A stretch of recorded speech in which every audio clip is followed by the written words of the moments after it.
ఇప్పుడు మనం ఒకటో ప్రశ్న గమనిద్దాం. With reference to Mahatma Gandhi national rural employment guarantee act MGNREGA which is popularly called as MNREGA, consider the following statements. MNREGA ప్రస్తావనకి సంబంధించి ఇక్కడ 2 ప్రకటనలు ఇచ్చారు. వాటిలో ఏవి సరి అయినవి అని అడుగుతున్నారు. మొదటిది మనం గమనిస్తే it was launched in 2005 under the ministry of labour and employment అంటున్నారు. ఇక్కడ రూరల్ ఎంప్లాయ్మెంట్ అన్నారు కాబట్టి మేబీ ఎంప్లాయ్మెంట్ మినిస్ట్రీ చూసుకుంటుందేమో అని చాలామంది ఎస్ అనే అవకాశాలు ఉన్నాయి. బట్ ఇక్కడ మనం జాగ్రత్తగా గమనిస్తే yes it was launched in 2005, అది 2005వ సంవత్సరంలోనే ప్రారంభించబడింది. కానీ ఈ మన్రేగా ఏదైతే పథకం ఉందో దానిని లాంచ్ చేసిన మంత్రిత్వ శాఖ గ్రామీణాభివృద్ధి మంత్రిత్వ శాఖ. So it is the ministry of rural development and rather not the ministry of labour and employment. So అందుకని ఈ స్టేట్మెంట్ తప్పు. రెండవది at least 1/3 of the employees has to be women. So బేసిక్గా ఏదైతే మహిళలకి ప్రాతినిధ్యం కల్పించాలని 33% వాళ్ళకి గుర్తింపు ప్రాతినిధ్యం దక్కాలని బేసిక్గా ఏదైతే ఒక ఆస్పెక్ట్ ఉందో అందులో భాగంగానే ఈ మన్రేగా ప్రకారం ఎవరైతే ఎంప్లాయీస్కి ఎంప్లాయ్మెంట్ ఆపర్చునిటీ కల్పిస్తున్నారో అందులో 1/3 33% of them are considered to be women or they have to be women for sure. Yes ఇది కరెక్ట్ స్టేట్మెంటే. వాళ్ళు అడిగింది కూడా ఏది కరెక్ట్ అన్నారు. ఫస్ట్ది తప్పు, సెకండ్ది కరెక్ట్. సెకండ్ది ఒకటే కరెక్ట్ కాబట్టి option 2 B only will be the right answer for question number 1. ఇప్పుడు మనం రెండవ ప్రశ్న గమనిద్దాం. ఆయుష్మాన్ భవ ఆరోగ్య ప్రచారానికి సంబంధించి కింది ప్రకటన పరిగణించండి. ఆయుష్మాన్ భవ హెల్త్ క్యాంపెయిన్కి సంబంధించి ఇక్కడ 3 స్టేట్మెంట్స్ ఇచ్చారు. వాటిల్లో ఎన్ని సరి అయినవి, హౌ మెనీ ఆర్ కరెక్ట్ అంటున్నారు. ఫస్ట్ది వచ్చేసి it AIIMS to provide saturation coverage of health care services reaching every village and town in the country అంటున్నారు. ఇక్కడ మనం జాగ్రత్తగా గమనిస్తే బేసిక్గా ఆయుష్మాన్ భవ హెల్త్ క్యాంపెయిన్ వచ్చేసి అందరికీ కూడా ఆరోగ్యం అనేది దక్కాలి అనే ఉద్దేశంతో చేపడుతున్న ఒక కార్యక్రమం. సో ఇది దేశంలోని ప్రతి గ్రామం మరియు పట్టణానికి చేరుకునే ఒక ఆరోగ్య సంరక్షణ సేవల యొక్క పూర్తి కవరేజ్ని అందించడం లక్ష్యంగా పెట్టుకుంది అంటున్నారు. ఎస్ ఇది కరెక్టే. అలానే ఇక్కడ మనం జాగ్రత్తగా గమనించాల్సింది ప్రతి గ్రామం, every village, at the same time ప్రతి పంచాయత్, వీటిలో కూడా ఈ ఆరోగ్యానికి సంబంధించిన సభలు జరగాలి, ఆరోగ్య సభలు అనేవి జరగాలి అన్నది కూడా ఒక విధంగా ఈ క్యాంపెయిన్లో భాగమే. రెండవది వచ్చేసి it is implemented by the ministry of health and family welfare. ఆరోగ్య మరియు కుటుంబ సంక్షేమ మంత్రిత్వ శాఖ ఈ కార్యక్రమాన్ని నిర్వహిస్తోంది అని అంటే, లేదా ఈ కార్యక్రమాన్ని ఇంప్లిమెంట్ చేస్తోంది అని అంటే ఎస్ అది కరెక్ట్ స్టేట్మెంటే. థర్డ్ది ఆయుష్మాన్ ఆప్కే ద్వార్ 3.0 AIIMS to provide Ayushman cards to remaining eligible beneficiaries enrolled under the PMJ scheme. PM అంటే ప్రధానమంత్రి, జే అంటే జన్ ఔషధి యోజన. సో ప్రధానమంత్రి జన ఔషధి యోజనలో భాగంగా ఎవరైతే ఇంకా మిగిలిన లబ్ధిదారులు ఉన్నారో, ఎవరైతే ఎలిజిబుల్ ఉన్నారో వాళ్ళందరికీ కూడా ఆయుష్మాన్ కార్డ్స్ను ఇష్యూ చేయడమే ఆయుష్మాన్ ఆప్కే ద్వార్ 3.0లో ఉన్న one of the major important thing. So yes ఈ స్టేట్మెంట్ కరెక్టే. ఫస్ట్ది కరెక్టే, సెకండ్ది కరెక్టే, థర్డ్ది కరెక్టే. వాళ్ళు అడుగుతోంది కూడా కరెక్టే. కానీ ఎన్ని అన్నారు?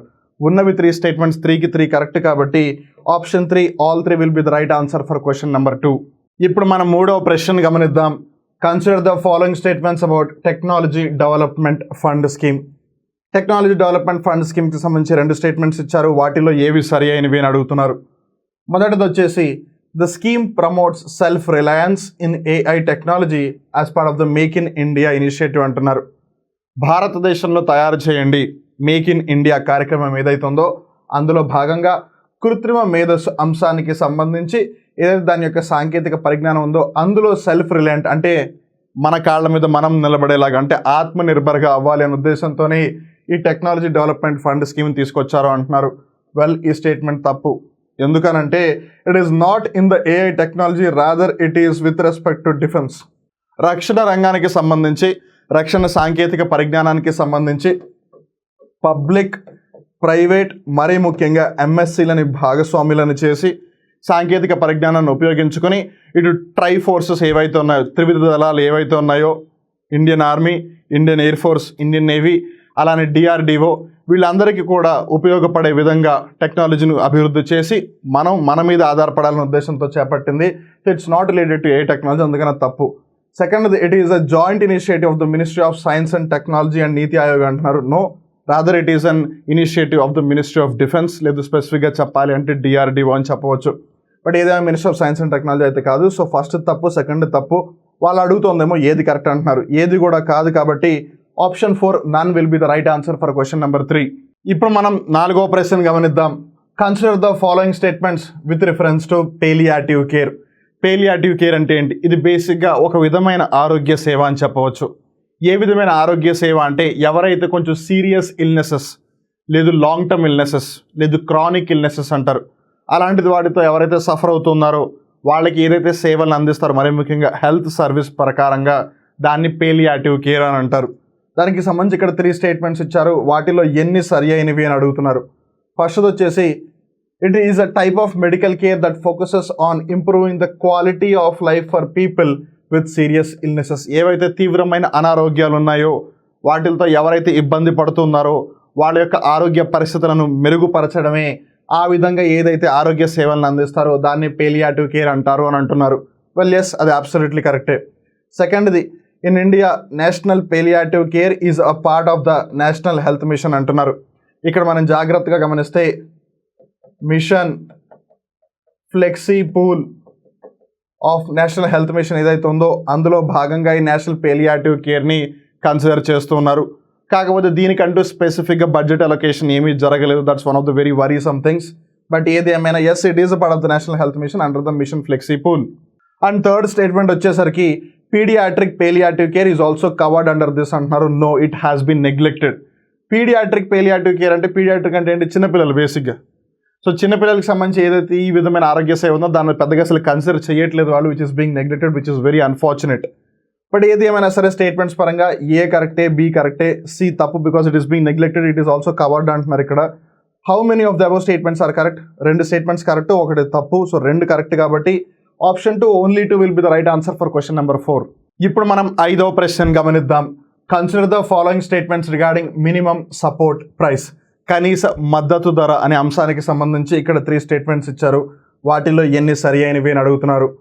ఫస్ట్ వచ్చేసి it is based on a calculation of at least 2 times the cost of production incurred by the farmer.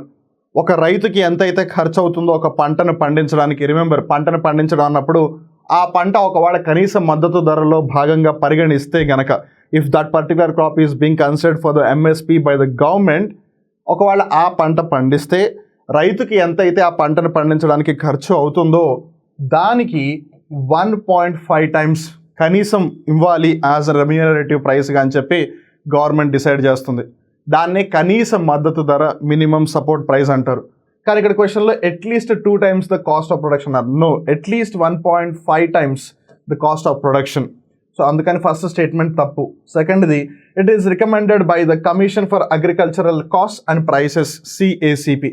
బేసిక్గా ఎంఎస్పీని ఎవరు సూచిస్తారు లేదు ఎవరు ఆ విధంగా చెప్తారు అని అంటే కనుక the commission for agricultural cost and prices అంటున్నారు.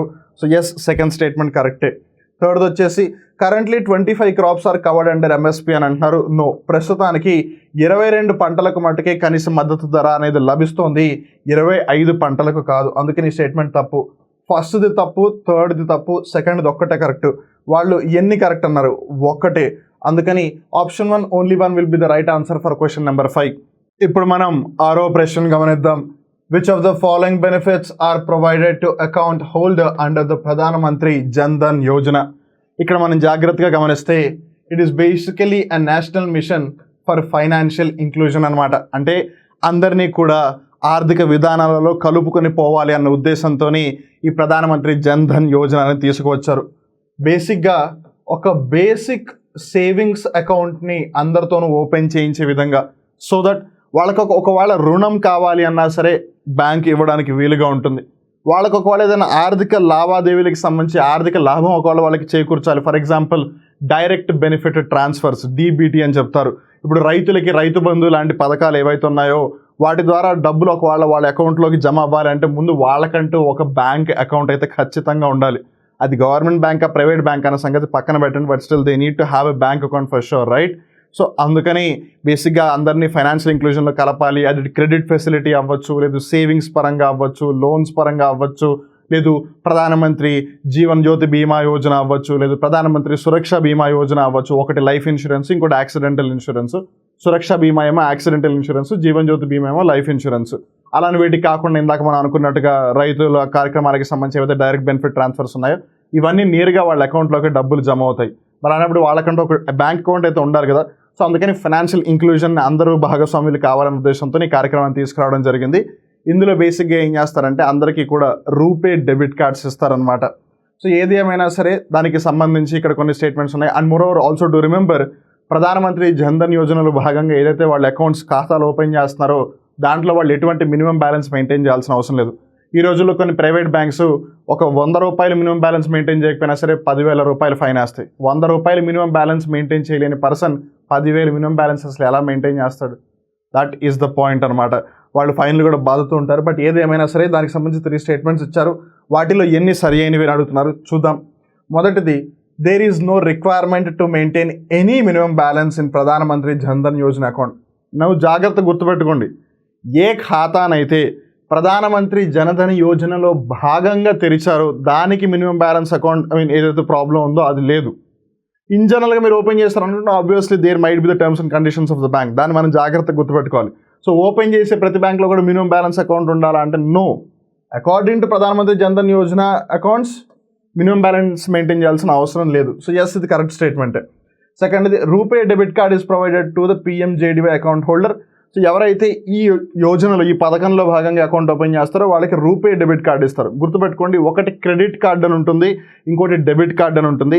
క్రెడిట్ కార్డ్ అంటే మన దగ్గర డబ్బులు లేకపోయినా సరే మనం ఆ కార్డును ఉపయోగించి నగదు చెల్లింపులు చేసి మన దగ్గర డబ్బులు ఉన్నప్పుడు తిరిగి కట్టేస్తాము. దానికంటూ ఒక స్పెసిఫిక్ టైం లిమిట్ ఉంటుంది. డెబిట్ కార్డ్ అంటే మన దగ్గర ఉన్న డబ్బులు ఏవైతే అకౌంట్లో ఉన్నాయో ఆ అకౌంట్లో ఉన్న డబ్బులు మనం ఉపయోగించుకోవడం కోసం ఏదైతే కార్డును ఉపయోగిస్తామో దాన్ని డెబిట్ కార్డ్ అంటారు. దీన్ని సింపుల్గా చెప్పాలి అంటే ఏటీఎం కార్డ్ అంటారు. సో ఆ ఏటీఎం కార్డ్ ఏదైతే ఉందో అది బేసిక్గా రూపే నుంచి వచ్చింది. రూపే కాకుండా మీరు జాగ్రత్తగా గమనిస్తే వీసా, మాస్టర్ కార్డు, మాస్టర్ ఇలానే ఉంటాయి కదా. సో అట్లా రూపే అనమాట. సో ఎస్, ఇది కూడా కరెక్ట్ స్టేట్మెంటే. థర్డ్ది, and overdraft facility up to 10,000 rupees to eligible account holders is available అంటున్నారు. సో ఎవరైతే ఖాతాదారులు ఉన్నారో వాళ్ళకి ఓవర్ డ్రాఫ్ట్ ఫెసిలిటీ కింద 10,000 రూపాయలు సౌకర్యం అందుబాటులో ఉంది అని అంటున్నారు. ఎస్, ఇది కూడా కరెక్టే. ఫస్ట్ది కరెక్టే, సెకండ్ది కరెక్టే, థర్డ్ది కరెక్టే. వాళ్ళు ఎన్ని కరెక్ట్ ఉన్నారు? 3టికి 3 కరెక్ట్ కాబట్టి option 3, all 3 will be the right answer for question number 6. ఇప్పుడు మనం 7వ ప్రశ్న గమనిద్దాం.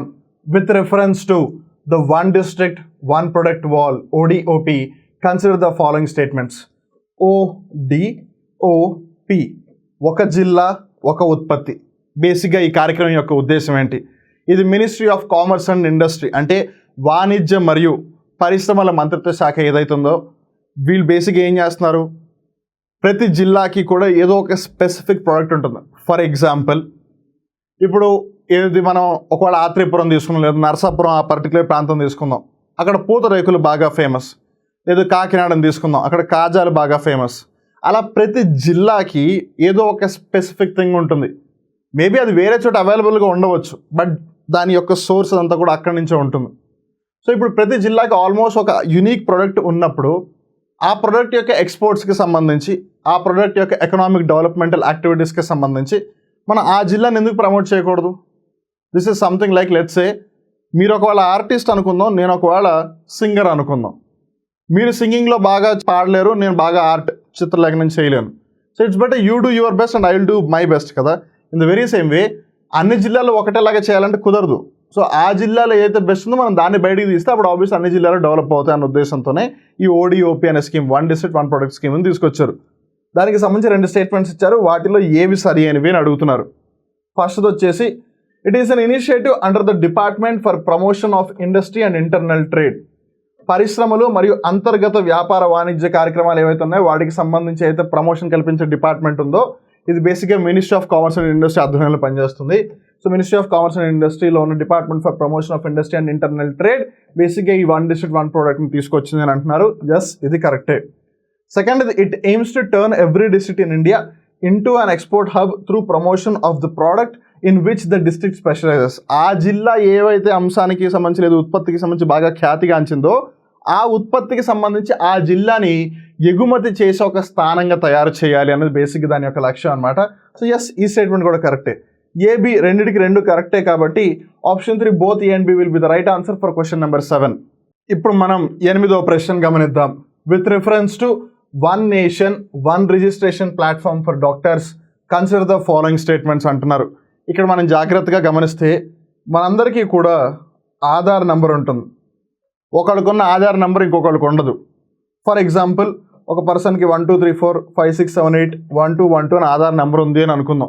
ఆ విధంగా ఇంకొకళ్ళకి ఎవరికి ఉండదు కదా. సో బేసిక్గా గవర్నమెంట్ యొక్క సర్వీసెస్ని అవైల్ చేసుకోవడంలో కానీ లేదు ఇన్ జనరల్గా ఐడెంటిఫికేషన్కి సంబంధించి ఏదో ఒక ప్రూఫ్గా ఉండాలి అని అంటే that can be used. In the very same వే డాక్టర్లను దృష్టిలో పెట్టుకుని ప్రతి డాక్టర్లు కూడా ఒకళ్ళే కదా. ఇప్పుడు for example so and so person ఉన్నాడు, ఆ పర్సన్ కదా, వేరే పర్సన్ అయితే కాలేడు కదా. ఫర్ ఎగ్జాంపుల్ భవ్య అని ఒక అమ్మాయి ఉంది, భవేష్ అని ఒక అబ్బాయి ఉన్నాడు.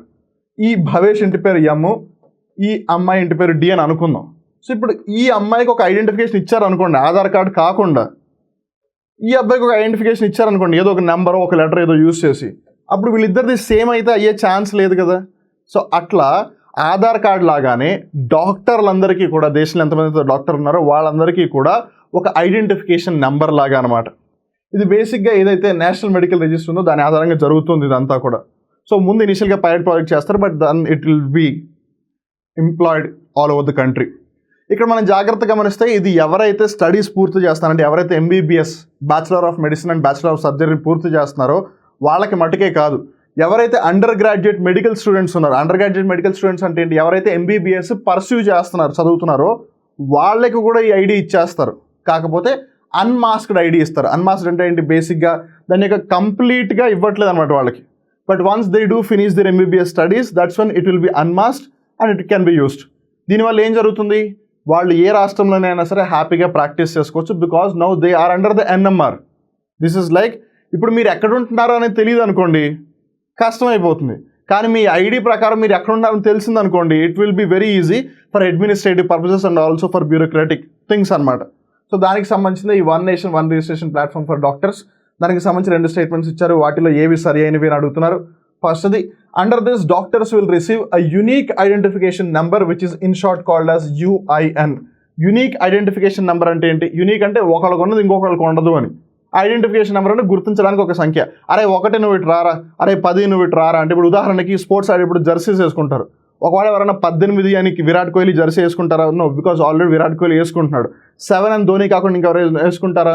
అంటిల్ అండ్ అన్లెస్ ధోని ఆ టీంలో ఉంటే వేసుకోరు, బట్ ధోని లేకపోతే వేసుకుంటారు. Because there is no other player who is wearing the jersey number 7. అలా వాళ్ళకు కూడా యూనిక్గా ఒక ఐడెంటిఫికేషన్ నెంబర్ అనమాట అది. So and can apply for a licence to practise in any Indian state. అదే కదా ఇందాక చెప్పింది, వాళ్ళు ఏ స్టేట్లో అయినా సరే హ్యాపీగా ప్రాక్టీస్ చేసుకోవచ్చు, ఆ విధంగా వీలు కుదురుతుంది అని. సో ఎస్, ఫస్ట్ స్టేట్మెంట్ కరెక్టే. సెకండ్ స్టేట్మెంట్ వచ్చేసి, undergraduate medical students will initially receive a masked ID on the national medical register NMR which will be unmasked upon the course completion. ఇందాక చెప్పాం కదా, ఎంబీబీఎస్ అవుతున్నప్పుడు కూడా వాళ్ళకు కూడా ఈ ఐడి ఇస్తారు, but that will be masked. వాళ్ళు ఎప్పుడైతే కోర్సును పూర్తి చేస్తారో, బికాస్ కోర్స్ పూర్తి చేస్తే వాళ్ళు డాక్టర్ కాదు, they are only pursuing the course of being a doctor or becoming a doctor. But once course పూర్తి చేసిన తర్వాత ఆ మాస్క్డ్ ఐడి ఏదైతే ఉంటుందో దాన్ని అన్మాస్క్ చేసి వాళ్ళకి ఇచ్చేస్తారు. సో ఎస్, ఇది కూడా కరెక్ట్ స్టేట్మెంటే. వాళ్ళు అడిగింది ఏది కరెక్ట్, AB 2 కరెక్టే. 2 కరెక్టే కాబట్టి option 3 both A and B will be the right answer for question number 8. ఇప్పుడు మనం 9వ ప్రశ్న గమనిద్దాం. Consider the following with reference to AAINA dashboard for cities portal. ఇక్కడ మనం జాగ్రత్తగా గమనిస్తే డాష్ బోర్డ్ దేనికంట, సిటీస్ కోసం అంట. అలానే అది ఒక పోర్టల్, అంటే అది బేసిక్గా అది ఒక వెబ్సైట్. www.aina.gov.in. ఐనా అంటే ఏంటి, బేసిక్గా అద్దం అని అర్థం, మిర్రర్ ఐనా అంటే. సో వాళ్ళు ఏ విధంగా పర్ఫామ్ చేస్తున్నారు అని చూపించడానికి, దిస్ ఇస్ సంథింగ్ లైక్, ఇప్పుడు అద్దం ముందుకు మనం వెళ్ళి మనం ఏం చేస్తే అద్దంలోని ప్రతిబింబం రిఫ్లెక్షన్ కూడా అదే పని చేస్తుంది. సో ఎగ్జాక్ట్లీ మీరు ఏం చేస్తున్నారో అది మీకు చూపించడానికి ఒక పోర్టల్ అనమాట అది. ఎందుకు ఎవరేం చేస్తున్నారని, ఏవైతే అర్బన్ లోకల్ బాడీస్ ఉన్నాయో, మున్సిపాలిటీస్ లేదా కార్పొరేషన్స్, ఇవి ఏ విధంగా పనిచేస్తున్నాయని చెప్పడానికి, ర్యాంకింగ్ పరంగా కాదు బట్ కంపారిజన్ పరంగా. దిస్ ఇస్ సంథింగ్ లైక్, ఇప్పుడు ఫర్ ఎగ్జాంపుల్ మీరు ఎగ్జామ్లో బాగా పర్ఫామ్ చేస్తే నేను మీకు చాక్లెట్స్ ఇస్తానని చెప్పాను, ఫస్ట్ వస్తే ఇస్తానని చెప్పలేదు, బాగా పర్ఫామ్ చేస్తే ఇస్తాను అని అన్నాను. దాని అర్థం ఏంటిది, అంతకుముందు తెచ్చుకున్న మార్కుల కన్నా బెటర్గా తెచ్చుకుంటే, even that might be 60 from 40, అంటే అంతకుముందు 40 మార్కులు వచ్చి ఇప్పుడు 60 మార్కులు వచ్చి, స్టిల్ ఇట్స్ ఇంప్రూవ్మెంట్ కదా. ఎండ్ ఆఫ్ ద డే మనం మంచిని సపోర్ట్ చేయాలి, ప్రతిసారి అనుకున్నది జరిగింది అని కాదు. 100కి 100 వస్తే చాలా మంచిది, అలా అని చెప్పి 100కి 90 వచ్చినండి నువ్వు వేస్ట్ అని చెప్తావా, నో. సో అందుకని బేసిక్గా ప్రతి సిటీని ర్యాంక్ చేయడం కాదు, బట్ సిటీని కంపేర్ చేస్తూ ఉంటే వాళ్ళు ఒక హెల్తీ కాంపిటీషన్గా ఫీల్ అయ్యి వాళ్ళు ప్రమోట్ చేసుకుంటూ ఉంటారు ఇంకా మంచి పనులు చేయడానికి అని. సో ఆ విధంగా ఉన్నది ఒక ఈ ఐనా dashboard for cities portal అనమాట. సో దానికి సంబంధించి 4 స్టేట్మెంట్స్ ఇచ్చారు, వాటిలో ఎన్ని సరి అయినవి అని అడుగుతున్నారు. ఫస్ట్ స్టేట్మెంట్ వచ్చేసి, it is being launched by the ministry of housing and urban affairs అని అంటున్నారు. గృహ నిర్మాణ మరియు పట్టణ వ్యవహారాల మంత్రిత్వ శాఖ దీనిని లాంచ్ చేసింది అని అంటున్నారు. ఎస్, ఇది కరెక్ట్ స్టేట్మెంటే. సెకండ్ది, it will analyse data collected from urban local bodies using 5 pillars అంటున్నారు. Well yes, absolutely. మరి ఇప్పుడు అనొచ్చు అర్బన్ లోకల్ బాడీస్ మనం ఇందాక ఆల్రెడీ తెలుసుకున్నాము, మరి 5 పిల్లర్స్ అంటున్నారు. ఆ 5 పిల్లర్స్ ఏంటి అని let's try to get to know about those 5 pillars. ఇంతకీ ఆ 5 పిల్లర్స్ ఏంటి, వేటినైతే ఆధారంగా చేసుకున్న వాళ్ళు బేసిక్గా అఫ్కోర్స్ నాట్ ఎగ్జాక్ట్లీ ర్యాంకింగ్ ప్రిసైజ్గా చెప్పాలి అంటే, బట్ ఆ కంపారిజన్కి వాళ్ళు ఏం యూజ్ చేస్తున్నారు యాజ్ అన్ ఇండికేటర్గా లేదా యాజ్ అ పిల్లర్గా అంటే, ఫస్ట్ది పొలిటికల్ అండ్ అడ్మినిస్ట్రేటివ్ స్ట్రక్చర్. అక్కడ రాజకీయ పరిస్థితుల పరంగా అలానే పరిపాలనాత్మక అంశాల పరంగా ఆ వ్యవస్థ యొక్క నిర్మాణం ఏ విధంగా ఉంది అని, political and administrative structure number 1. Number 2 వచ్చేసి ఫైనాన్స్. ఇప్పుడు ఎండ్ ఆఫ్ ద డే మనం ఏ పని చేయాలన్నా సరే ఆర్థిక వనరులు కావాలి. ఆ ఆర్థిక వనరులు వాళ్ళ దగ్గర ఉన్నాయా, లేకపోతే వాళ్ళు ఆర్థిక వనరులను సృష్టించుకోవడానికి ఏమైనా చేస్తున్నారా, ఆర్థిక వనరులను ఒకవేళ సృష్టిస్తే వాటిని ఏ విధంగా ఖర్చు పెడుతున్నారు, ఖర్చు పెట్టిన దానికి ఫలితం ఎంతవరకు వస్తుంది, అది వాళ్ళు అనుకున్న లక్ష్యం వైపు అడుగులు వేసేలా ఉందా లేదా, అదంతా కన్సిడర్ చేస్తారు. అండ్ తర్వాత వచ్చేసి planning. Because end of the day మీరు ఏది చేయాలన్నా సరే end of the day you need to have a goal first. ఆ గోల్ని ఎలా రీచ్ అవుతావు అనేదానికి ఒక దారి అయితే కావాలి. సో అందుకని ప్లానింగ్. అలానే citizen centric governance, this is the 4th thing. Citizen centric governance అంటే ఏంటి, బేసిక్గా ప్రభుత్వం ఏం చేయాలి, పరిపాలన చేయాలి. పరిపాలన ఎప్పుడు చేసినా సరే ఎవరి కోసం చేయాలి, and knowing that it is a democracy కాబట్టి, ఇండియా ప్రజాస్వామ్య దేశం కాబట్టి ప్రజలను దృష్టిలో పెట్టుకుని చేయాలి. సో పరిపాలన అనేది అసలు ప్రజల్ని దృష్టిలో పెట్టుకోకుండా చేస్తే ఇంకా లాభం ఎవరికి చేసినట్టు అసలు. దిస్ ఇస్ సంథింగ్ లైక్ ఎవరికైతే సమస్య ఉందో వాళ్ళ సమస్య తెలుసుకుని వాళ్ళ సమస్యను పరిష్కరించాలి. అసలు సమస్య ఏంటో తెలియకుండా నేను నా ఇష్టం వచ్చిన చేసుకుంటూ పోతాను అనుకుంటే కొన్నిసార్లు మనం చేసేది మేబీ సమస్యను పరిష్కరించకపోవచ్చు. అందుకని the government should always be citizen centric. అలానే ఏవైతే బేసిక్ సర్వీసెస్ ఉంటాయో వాటిని ఏ విధంగా డెలివరీ చేస్తాం. ఇప్పుడు ఉదాహరణకి ఫర్ ఎగ్జాంపుల్ వేస్ట్ మేనేజ్మెంట్ అనే అంశం ఉంది. వ్యర్థాలని వాళ్ళు ఏ విధంగా నిర్వహిస్తున్నారు అని. ఫస్ట్ అండ్ ఫార్మోస్ట్ రెసిడెన్షియల్ ఏరియాస్లో ఏమన్నా ఇండస్ట్రియల్ ఫ్యాక్టరీస్కి వాళ్ళు ఉండడానికి పర్మిషన్ ఇచ్చారా లేదా, ఒకవేళ ఇస్తే అవి ఏవైతే వేస్ట్ని జనరేట్ చేస్తున్నాయి అది ఏ విధంగా అయినా సరే దాన్ని వాళ్ళు ఏ విధంగా డిస్పోజ్ చేస్తున్నారు. లేదు రెసిడెన్షియల్ ఏరియాస్ నుంచి వస్తున్న వేస్ట్ని వాళ్ళు ఏమన్నా వేస్ట్ టు ఎనర్జీ లేదు వేస్ట్ టు గుడ్ లాగా ఏదైనా చేస్తున్నారా లేదా. ఇట్లా ఈ 5 పిల్లర్స్ ఏవైతే ఉన్నాయి. ఏంటా 5 పిల్లర్స్, ఫస్ట్ది పొలిటికల్ అండ్ అడ్మినిస్ట్రేటివ్ స్ట్రక్చర్, సెకండ్ది వచ్చేసి ఫైనాన్స్, థర్డ్ది వచ్చేసి planning, 4th citizen centric governance, 5th వచ్చేసి డెలివరీ ఆఫ్ బేసిక్ సర్వీసెస్. ఈ 5 పిల్లర్స్. సో ఇక్కడ అదే కదా మెన్షన్ చేసి యూజింగ్ 5 పిల్లర్స్ అంటున్నారు. ఎస్, ఇది కరెక్టే. Citizen centric governance is one of the 5 pillars. Oh come on, citizen centric governance ఉంది. Yes, it will serve as a tool for comparing similarly place cities. నేను ఇందాకే చెప్పాను, ఇట్స్ నాట్ ఫర్ ర్యాంకింగ్. వాళ్ళని 1 అంటే ఇది 2 అంటే ఇది అనే ర్యాంకులు పెట్టడానికి కాదు. But end of the day నువ్వు ఏ పరిస్థితిలో ఉన్నావు, నువ్వు ఇంకా మెరుగవడానికి నీకు స్కోప్ ఉంది. ఫర్ ఎగ్జాంపుల్ ఒక సిటీ 10th ప్లేస్లో ఉంది, దాని అర్థం ఏంటి, అది 10th ప్లేస్లో ఉందని కాదు, అది తలుచుకుంటే ఇంకా 9 ప్లేసెస్ పైకి ఎక్కచ్చు అని అర్థం. So that's what they are trying to do. So yes, ఇది కూడా కరెక్ట్ స్టేట్మెంటే. ఫస్ట్ది కరెక్టే, సెకండ్ది కరెక్టే, థర్డ్ది కరెక్టే, 4th కరెక్టే. వాళ్ళు హౌ మెనీ ఆర్ కరెక్ట్ అని 4 ఉన్నాయి, 4 కరెక్టే. కాబట్టి option 4 all 4 will be the right answer for question number 9. ఇప్పుడు మనం 10వ ప్రశ్న గమనిద్దాం. With reference to promotion of tribal products for north east region PTP NER 2.0 scheme consider the following. PTP అంటే promotion of tribal products, NER అంటే north eastern region. So ఈశాన్య ప్రాంతం లేదు, ఈశాన్య భారతదేశం ఏదైతే ఉందో, ఎక్కడైతే మనం 7 sisters + 1 brother రాష్ట్రాలను చూస్తామో అక్కడ బేసిక్గా గిరిజన జనాభా చాలా ఎక్కువ, ట్రైబల్ పాపులేషన్ చాలా ఎక్కువ. అఫ్కోర్స్ ఒడిషా, జార్ఖండ్, బీహార్ వీటిలో కూడా గిరిజన జనాభా ఉంది, ఎవరు కాదనట్లేదు. బట్ ఇన్ జనరల్గా ప్రపోర్షనేట్గా చూస్తే అక్కడ కొంచెం ఎక్కువ. But still they are doing whatever the best that they can do over there, right. So ఇప్పుడు ఆబ్వియస్గా అక్కడ ప్రాంత అభివృద్ధి అవ్వాలి అని అంటే వాళ్ళు చేస్తున్న ఎకనామిక్ యాక్టివిటీస్ ఏవైతే వాటిలోంచి మనం ఏదో ఒకటి మంచి తీసుకురావాలి బయటికి. సో బేసిక్గా వాళ్ళు ఏవైతే ఉత్పత్తులను తయారు చేస్తున్నారో వాటిని ప్రమోట్ చేయడం అనమాట. So that is what the promotion of tribal products PTP in north east region NER 2.0 అంటే దాని యొక్క 2వ దశ. సో దానికి సంబంధించి 3 స్టేట్మెంట్స్ ఇచ్చారు. వాటిలో ఎన్ని సరికానివి రాంగ్ స్టేట్మెంట్స్ ఏవి అని అడుగుతున్నారు. ఫస్ట్ది వచ్చేసి it is a centrally sponsored scheme which was launched by the ministry of tribal affairs అంటున్నారు. ఇక్కడ మనం జాగ్రత్తగా గమనిస్తే అది మినిస్ట్రీ ఆఫ్ ట్రైబల్ అఫైర్సే లాంచ్ చేసింది, ఎవరు కాదనట్లేదు. కానీ అది ఒక సెంట్రల్ స్పాన్సర్డ్ స్కీమ్ కాదు, అది ఒక central sector scheme. Now there is a difference. Central sector స్కీమ్కిను సెంట్రల్ స్పాన్సర్డ్ స్కీమ్కి తేడా ఏంటంటే సెంట్రల్ సెక్టర్ స్కీమ్ అయితే మొత్తం నిధులన్నీ కేంద్ర ప్రభుత్వం ఇస్తుంది. సెంట్రల్లీ స్పాన్సర్డ్ స్కీమ్ అయితే కొంత భాగం మటుకే, మేబీ అది 60% అవ్వచ్చు, 70% అవ్వచ్చు, మేబీ నార్త్ ఈస్టర్న్ స్టేట్ కాబట్టి 90% అవ్వచ్చు, నిధులు కేంద్ర ప్రభుత్వం ఇస్తుంది, మిగిలినవి ఆ రాష్ట్ర ప్రభుత్వాలు పెట్టుకోవాల్సి ఉంటుంది. సో ఎప్పుడైతే రాష్ట్ర ప్రభుత్వాలు కూడా పెట్టవలసి ఉంటుందో నిధులని, అప్పుడు దాన్ని సెంట్రల్ స్పాన్సర్డ్ స్కీమ్ అని అంటారు. ఎప్పుడైతే అది కేంద్ర ప్రభుత్వం ఇంప్లిమెంట్ చేస్తుందో అప్పుడు దాన్ని సెంట్రల్ సెక్టర్ స్కీమ్ అంటారు. సో మనం ఏమనుకున్నాం, మినిస్ట్రీ ఆఫ్ ట్రైబల్ అఫైర్స్, గిరిజన వ్యవహారాల మంత్రిత్వ శాఖ దీన్ని ప్రారంభించింది, కాదనట్లేదు. కానీ అది central sector scheme, central sponsored scheme కాదు. అందుకని ఫస్ట్ స్టేట్మెంట్ తప్పు. సెకండ్ది, it will be implemented in all north eastern states except Manipur అంటారు. మణిపూర్ ఏం పాపం చేసింది? నేను ఇందాక మీకు ఆల్రెడీ ఒక హింట్ ఇచ్చాను, 7 sisters 1 brother అని. అదేంటి మాస్టర్, మామూలుగా 7 sisters అంటే తెలుసు అని, కొంతమందికి ఆ 7 sisters కూడా తెలియదు, which is very unfortunate. Arunachal Pradesh, Assam, Manipur, Mizoram, Meghalaya, Nagaland, Tripura, ఇవి 7 sisters. I repeat, Arunachal Pradesh, Assam, Manipur, Mizoram, Meghalaya, Nagaland, Tripura, ఇవి 7 sisters. సిక్కిం ఏదైతే ఉందో దానిని ఈ 7 sisters కున్న ఒక బ్రదర్ లాగా కన్సిడర్ చేస్తారు. So totally 8 states. North eastern region ఉండడమే చాలా చిన్నగా ఉంటుంది, అండ్ అక్కడ రాష్ట్రాలు కూడా చాలా చిన్నవి. మళ్ళీ అందులో కూడా వాళ్ళు మణిపూర్ని ఇంకా ఎగ్గొట్టేస్తే లాభమే ఉంది. So this is wrong statement. వాళ్ళు అన్ని స్టేట్స్ని కన్సిడర్ చేస్తున్నారు, 7 sisters + 1 brother. థర్డ్ది, India post provides logistics support in order to meet the schemes goals. So బేసిక్గా ఈ ట్రైబల్ ప్రొడక్ట్స్ ఏవైతున్నాయో వాటిని ప్రమోట్ చేయడానికి ఇప్పుడు end of the day, for example let's say హైదరాబాద్లో ఒక వ్యక్తి అరుణాచల్ ప్రదేశ్లో అమ్ముతున్న ఏదో ఒక ప్రోడక్ట్ కావాలి అని అనుకున్నారు. ఈ పథకంలో భాగంగా ఇప్పుడు ఆ ప్రోడక్ట్ హైదరాబాద్ రావాలి, ఆ పర్సన్ ఎవరైతే కొనుక్కోవాలనుకుంటున్నారో ఎవరు తీసుకొస్తారు దాన్ని? ఈ పర్సన్ అక్కడికి వెళ్ళంట, ఆ పర్సన్ ఏమో ఇక్కడికి రాలేడంట, but still he wants to buy it and they want to sell it. So India post వాళ్ళకి లాజిస్టిక్ సపోర్ట్ ఇస్తుంది, because end of the day it's the government's entity కాబట్టి. సో ఎస్, థర్డ్ స్టేట్మెంట్ కరెక్టే. First తప్పు, because it's central sector, not central sponsored.